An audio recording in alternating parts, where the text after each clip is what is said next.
నేను కూడా ఈ ఎలక్షన్స్ అయిన తర్వాత మళ్ళీ మీకు ఒక రోజు మీరు టైం చెప్తే కూర్చుంటా, మిమ్మల్ని సీఎం దగ్గరకు కూడా మీ ప్రతినిధి బృందాలను తీసుకెళ్ళి మాట్లాడిస్తాం. నా ద్వారా ఏది నేను అక్కడే చేయడం జరుగుతుంది.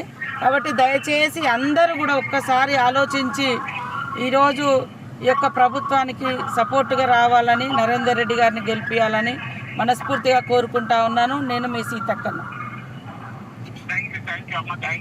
సార్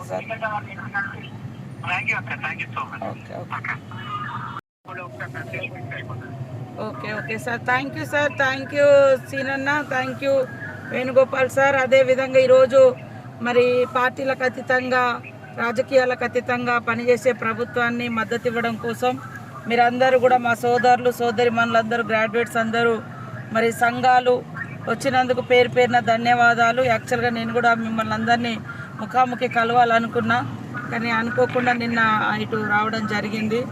దయచేసి అందరూ ఆలోచించండి. నేను మీకు అందుబాటులో ఉంటా. ఏ పనున్నా కూడా చేసే బాధ్యత మాది. ఇప్పటికే ప్రభుత్వం కూడా నిరుద్యోగ సమస్య పరిష్కారం కోసము 1000 ఉద్యోగాలు ప్రకటించింది, ఇచ్చింది. ఇంకా నోటిఫికేషన్స్ ఉన్నాయి. అదేవిధంగా ఉద్యోగుల ట్రాన్స్ఫర్స్ కానీ, ప్రమోషన్స్ కానీ, జటిలంగా ఉన్నటువంటి 317లో కూడా వీలైనంత వరకు స్పౌస్ ద్వారా రకరకాలుగా కూడా చేస్తూ ఉన్నారు. కాబట్టి మీరు చైతన్యవంతులు, ఆలోచించాలి.